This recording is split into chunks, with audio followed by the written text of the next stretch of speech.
We go now to Russia's ambassador to the United States, Anatoly Antonov. Good morning to you, Ambassador, and thank you for coming on the program. Good morning. Thank you very much for inviting. I'll get right to it. President Biden says that President Putin has decided to invade Ukraine. Is he correct? There is no innovation and there is no such plans.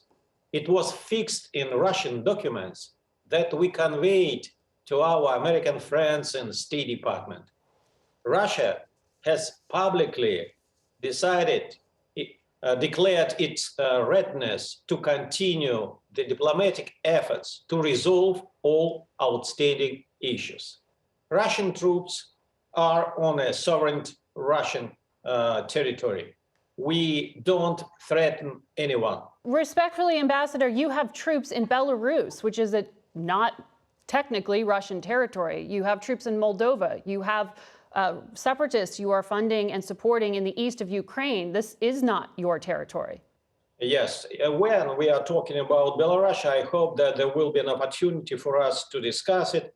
We will discuss joint drills that are undergoing. They were supposed to end today. Are those troops staying in Belarus indefinitely? You see that as to United States, you have so many military bases in various countries. As to us, we have just only a few. And we can't see any contradiction to any legally binding norms on this issue. It looks like intimidation. You have over 190,000 personnel in and around Ukraine. You've got it surrounded on 3 borders. Your words and your actions don't seem to match, sir. Again and again, I would like to say you that we have our legitimate right to have our troops where we want on Russian territory. And I would like to say you that we are not threatening to anybody. President Zelensky says he wants to meet with President Putin. If you're interested in diplomacy, why doesn't that meeting happen? Today, the problem is not Ukraine.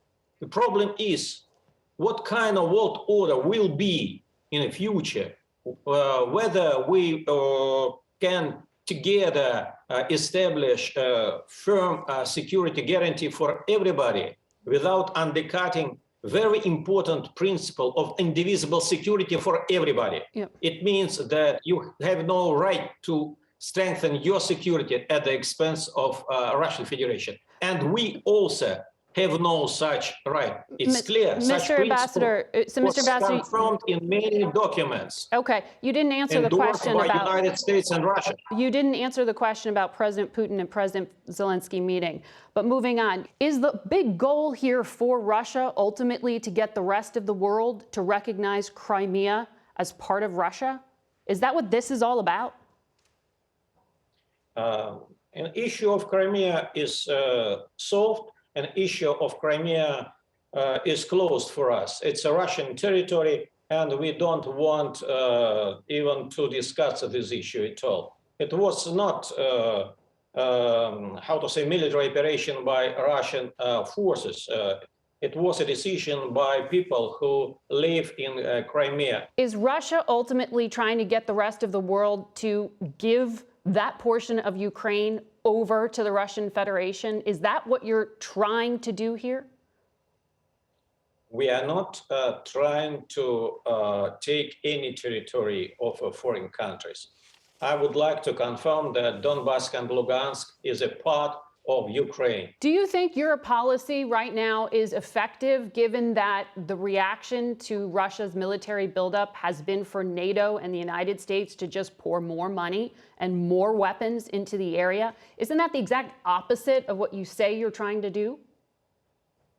You see that we are very much concerned what United States and other NATO countries are doing. They are pumping off Ukraine with a lot of weapons. You have the largest military buildup in Europe since the end of World War II.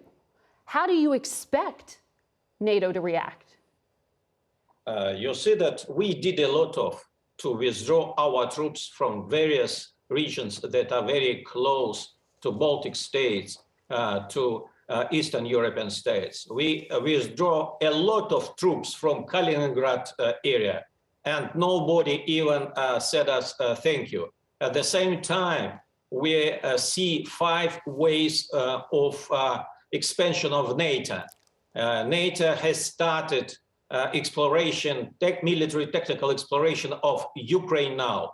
It's not possible for us to swallow. You said that there is no space for us to retreat. There is just only Russian Federation. Well, you know Now that we see President Biden has said Ukraine won't join NATO in the near future, and the German chancellor said it's absurd for there to be a war because Ukraine's membership in NATO isn't going to be allowed anytime soon. So why aren't statements like that good enough? we would like to put everything on the paper. We would like to see legally binding guarantees for Russian security. So we send our package of proposals. What should we do? We don't want to see next wave of expansion of NATO. You have the largest nuclear forces in the world. You have hypersonic missiles. Why are you so threatened by a defensive alliance in a country like Ukraine? We have concern not about Ukraine. We have concern regarding activities of NATO. It's a defensive alliance. We see how NATO is no, come on, it's not a defensive alliance. You see that North Atlantic Treaty Organization is not peace-loving NGO. It's political military machinery or bloc. We would like to stop such expansion. We would like United States to withdraw their troops and their weaponry from those states, because it's our life, it's our guarantees of security for our people. Mr. Ambassador, thank you for your time. Thank you for coming and answering questions this morning.